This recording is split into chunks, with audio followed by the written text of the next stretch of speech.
Me and Bowser are very excited for the Switch 2 presentation that is now 17 days away, and some big heavyweight games are being tossed around that we need to discuss, plus an update to a Nintendo patent, and more in today's show. So, hold on, Bowser.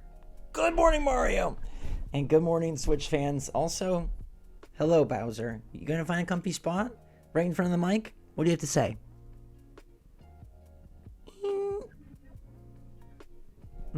Hi, buddy. He likes to smell my breath. I like to smell the Switch 2 presentation, which is closer than ever. So what's going on, everybody? It's Zach from SwitchForce. Hit that like button if you enjoy these videos.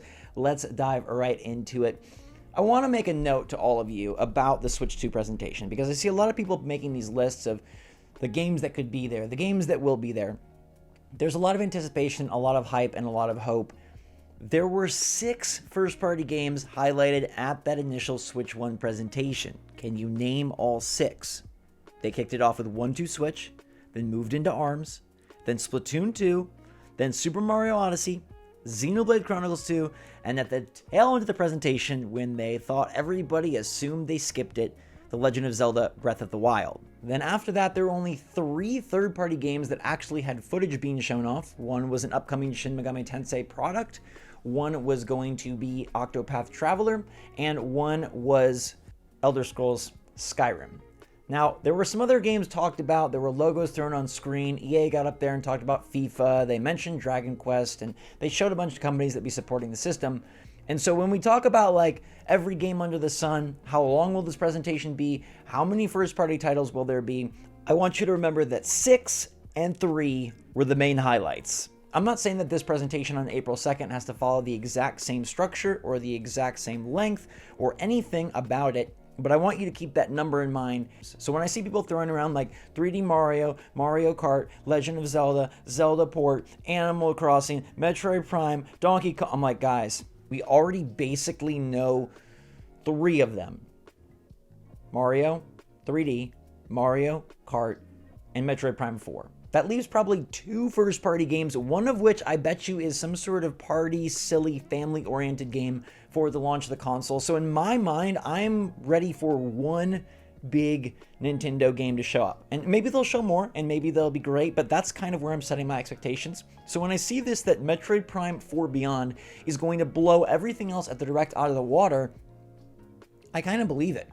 I really believe it because I think that game is going to be A, the most visually impressive, and B, the most sort of normal for Nintendo, like the most AAA for Nintendo in comparison to what they typically do with their franchises. Now, this comes from a content creator and developer interviewer named Kiwi Talks, who said that Metroid Prime 4 is going to be unveiled in full totality at the upcoming presentation on April 2nd, and it will, quote, blow everything else in the Direct out of the water.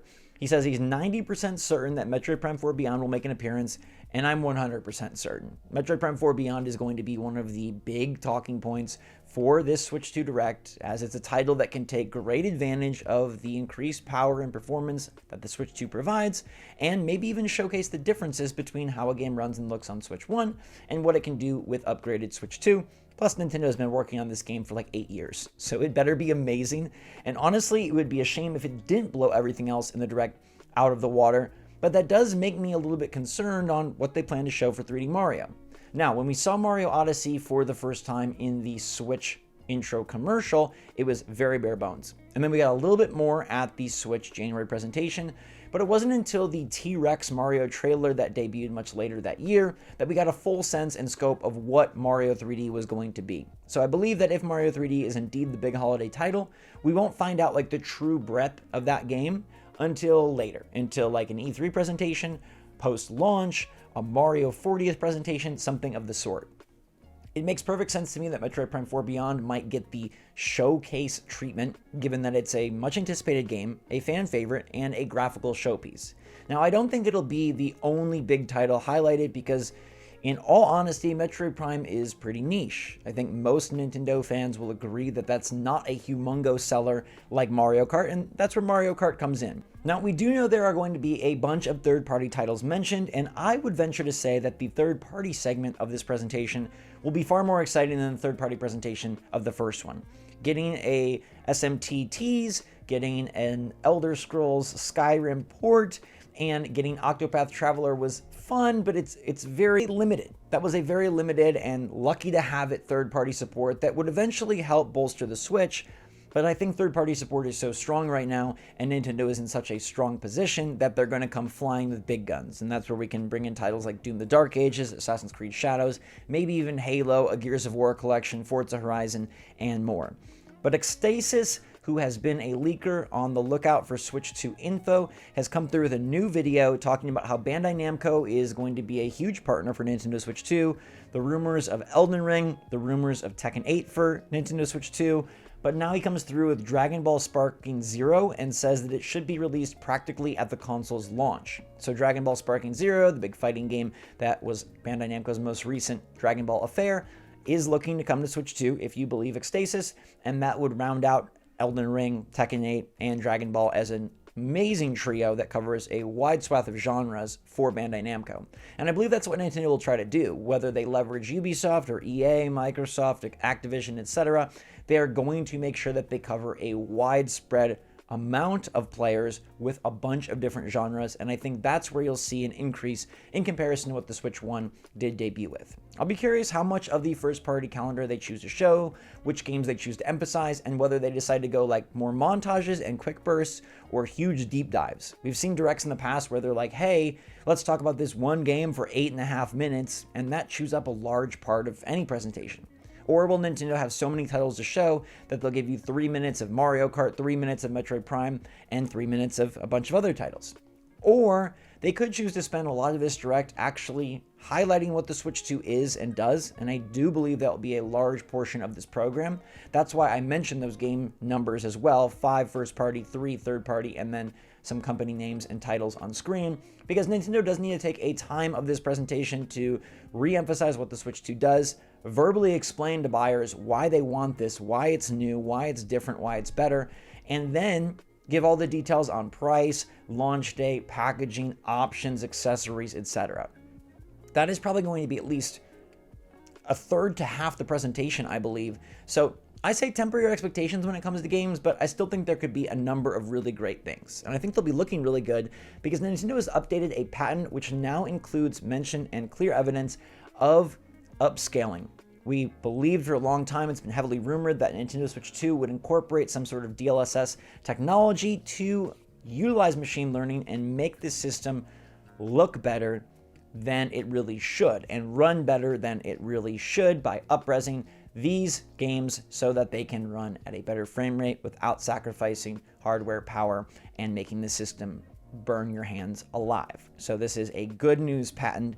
It does seem like it's something Nintendo will be discussing and probably announcing at their Switch 2 presentation. I'll be curious how much detail they go into with hardware. Is this presentation trying to double whammy hit hardcore Nintendo fans who know all about the tech, or is it just trying to appeal to the casual and the average Walmart buyer who needs to know why Switch 2? Because if it's why Switch 2, they probably don't mention this sort of thing. They just go over games, pricing, controllers, and what it does differently. And that's where you can get this sort of 1-2 switch part of the presentation where they're highlighting the mouse functionality and the pointer and the magnetism, and they're doing things to kind of make the gimmick take center stage as opposed to just new game after new game after new game. Also remember, Nintendo built up the Switch 1 beautifully with a wonderful regular cadence of major franchise releases. So there's no way we're getting Smash Bros, Mario Kart, 3D Mario, Star Fox, Metroid, F-Zero, and Animal Crossing all on day one. They have to spread these things out over the course of the next 4 to 5 years. The first 4 to 5 years of Switch 1 were just absolutely filled with new entries from familiar faces and franchises, and that's probably the exact plan that they will focus on for Switch 2. So I say all this to say, get excited. If Metroid Prime 4 is the biggest, best, most exciting thing at the Direct, I don't think it's necessarily bad. I just very much believe it because I don't think Nintendo is going to go absolutely crazy. I think there'll be a haymaker or two in there, but I do believe this presentation is being amped up almost more than Nintendo can handle. And I want to kind of balance that out while still getting super excited. And I'm sure all of this logic will just fly out my head as we do approach April 2nd. It's still a fair ways away right now, so I can be level-headed with all of you and say, like, this presentation is going to be great, but it's not going to be earth-shattering because that's how we get ourselves in trouble. And honestly, Nintendo's gotten themselves in trouble already by announcing nothing leading up to this presentation, making it the most pinnacle of all presentations and Can they do that with like 8 to 10 total titles? How will they choose to show this off, and will they just completely upend what they did before and make it all about games and show 20? I don't know for sure, but I would say Metroid Prime 4 is going to be a huge part of the show, and I don't think there's going to be that many new games from Nintendo. Like 5 first-party titles, maybe 6. That feels like a lot, and that can help them show off their launch pattern and their holiday plan with a tease. Let me know your take in the comments down below. Machine learning and DLSS is in. Metroid Prime 4 is looking apparently very snazzy. And Dragon Ball Sparking Zero looking to launch alongside the Switch 2 according to leaker Ecstasis. So let me know your take on today's topics in the comments down below, everybody. Thanks so much for watching. Stay safe, stay healthy, stay happy, stay positive out there. SwitchForce and Bowser out.